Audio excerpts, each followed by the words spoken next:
Hey everyone, welcome to today's Explainer. So today we're diving into something we've all felt. Something absolutely profound and, let's be honest, sometimes a little bit annoying. We're talking about the unexpected power of our emotional memories. We're going to break down the actual mechanics of why the past, well, refuses to stay in the past, and how it can literally hijack our present moment, sometimes even physically. I mean, think about it. Have you ever experienced this? You're just going about your day doing something completely ordinary, making a cup of coffee, folding laundry, or just walking to your car. And out of nowhere, some old 90s pop song comes on, and your chest just physically tightens. For a split second, you aren't in your kitchen anymore. You've been pulled entirely out of your day. It's this universal, deeply physical thing that can leave us feeling totally disoriented. And it's not just music, right? It could be a sudden whiff of a specific perfume, the exact cadence of a familiar voice, or maybe just the sound of rain tapping against a window pane. Actually, fun fact about that, your brain's olfactory bulb, the part that processes smell, is directly wired to your amygdala, which is your emotional processing center. That's exactly why smelling something like Play-Doh or old pine wood doesn't just give your brain data, it gives you a feeling. A memory isn't just a piece of information. It's really more like a doorway, a literal time machine made of feeling that proves your mind can keep a ghost alive long, long after the moment itself has passed. But, why does this actually happen? Why is it that one person can look at an old photograph and feel absolutely nothing, while someone else looks at it and just bursts into tears? Well, to figure this out, we need to look under the hood at the biology of memory. Because, and this is a super crucial distinction, your brain is not just a camera. Think about how a camera works for a second. A camera simply records exactly what happened, right? The light, the shapes, the cold, hard facts. The human mind is entirely different. It records what happened, yes, but it also records exactly how it felt. When something important goes down, especially something tied to intense joy, fear, love, or pain, your brain's emotional center essentially stamps it right onto your hard drive. It's silently screaming, hey, this mattered, keep it for later. So emotion isn't some accident or a glitch in your system. It's actually a brilliant biological survival mechanism. A joyful memory that creates a feeling of attachment, encouraging us to connect with our tribe. A painful memory that triggers caution. It teaches us exactly what a hot stove feels like, so we literally never touch it again. And a memory of danger triggers our basic survival instincts. Basically, emotion is simply your mind highlighting what is meaningful, because holding on to meaning is exactly what keeps us alive. There's a great saying for this: emotion is the ink that writes memory in bold letters. And because of this bold ink, memories aren't stored as neat little files locked away in some organized filing cabinet in your head. Not at all.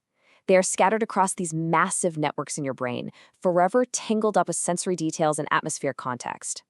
So when a memory returns, it doesn't just return as a dry fact. It brings the entire emotional weather system along with it. It returns not just as I remember, but as I feel again. Now, when we talk about this emotional weather, we inevitably run into one of the most complex human experiences out there: the pain of nostalgia. It's an emotional state that can catch us completely off guard, usually creeping in when we least expect it. Nostalgia is just this profound paradox. It's an emotion that is simultaneously sweet and painful. It's a warmth accompanied by a really distinct trace of loss. It's honestly the sheer poetry of human memory. It's why remembering eating cheap ice cream on a summer evening as a kid makes us smile at the safety and simplicity of it all. But then that exact same smile immediately stings because we realize we desperately miss who we were back then, and we can never actually go back to being that kid. And that brings us to the hardest truth about nostalgia. We can visit the memory, but we cannot visit the moment. We can replay the scene in our heads in incredibly vivid detail, but we can't hit restart on life. Emotional memory is so profoundly human precisely because it forces us to acknowledge what time has inevitably taken away from us. It's really not just about what happened, it's about grieving the passage of time itself. And this realization naturally shifts us into a heavier, deeply profound space when grief becomes memory. When we lose someone, our memory is forced to take on an entirely new, incredibly painful, and yet absolutely vital role in our everyday lives. There's this beautiful quote: grief is love that has nowhere to go except memory. When someone is gone, or when they leave our lives, memory becomes the only place where that relationship can continue to live and breathe. You remember the exact pitch of their voice, their daily habits, the unique way they stood in a doorway. Preserving them in your mind preserves your deep human connection to them. The memory becomes a sanctuary for all of our unfinished feelings, which is, of course, exactly why those memories can feel so overwhelmingly heavy to carry around. But let's ask the physical question. Why does a thought in our head hit our bodies so violently? Let's zoom back into the actual mechanics here, because it is a totally fascinating biological mystery to explore why an old, invisible memory can still dictate our physical heart rate and breathing years after the fact. Well, it all comes down to how we store data. Our memories are not passive storage. Like we said earlier, there aren't dusty files sitting in a drawer waiting to be casually read. They're active guides. Your brain is constantly scanning the past to predict what is going to happen next. Because of this, your emotional system sometimes reacts as if the past is happening right now, in this exact second. The brain literally doesn't always know that the danger is over, or that the relationship has already ended. And that right there is why your body reacts so intensely. A tight stomach, watering eyes, a sudden change in breathing, a speeding heart, a heavy chest, these aren't just abstract feelings. Emotions are biological states. When a loaded memory returns, your body remembers it too. In fact, it reacts before the conscious words of the memory even have time to form in your mind. I really want to stress this point heavily. If you find yourself crying over a random old memory, you are not weak. It is absolutely not a glitch in your system. Tears are simply your nervous system releasing biological overwhelm. It is your body's ancient hardwired language processing something that once profoundly mattered to you. Your brain and your body are actually working perfectly together to process your lived experience. What's truly wild about all this is that it's rarely the huge, big life events that trigger this biological overwhelm. It's usually a sensory barrage of tiny, seemingly meaningless details.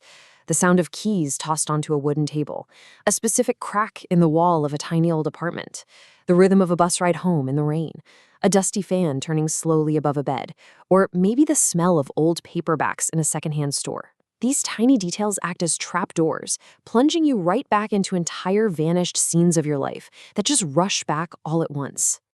All of this, the science, the biology, the physical reactions, it points to a much grander truth about who we are. It shows us how our identity is forged, and it acts as proof of living deeply, revealing the overarching meaning behind our emotional lives.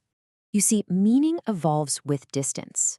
When we are living in a moment, the moment itself, we rarely know its full value because, well, we're just trying to get through the day. But years later, as time passes and we gain some distance, that ordinary moment turns into a memory. And that distance gives the memory its incredible depth. It transforms a simple, quiet afternoon into a sacred symbol representing an entire chapter of your life that you can never get back. So, if there's one really important thing to take away from today's explainer, it's this. Do not judge yourself. When a memory suddenly makes you emotional, don't force yourself to just move on or push it down. Reframing this is absolutely vital. Think about it. A person with no emotional memory would be unscarred, sure, but they would also be entirely untouched by the world. Life leaves marks. The tears and the tight chests, that's proof of your quiet strength. It's proof of your endurance, and undeniable proof that you have lived deeply. Which leaves us with a final question for you to reflect on today. What memory still stays with you? What is that one tiny detail, that specific doorway, that always transports you back to a vanished scene in your life? Take a moment to reflect on it, and if you're willing, share that memory with us in the comments. Thanks so much for exploring the incredible mechanics of the mind with us today, and we'll catch you next time.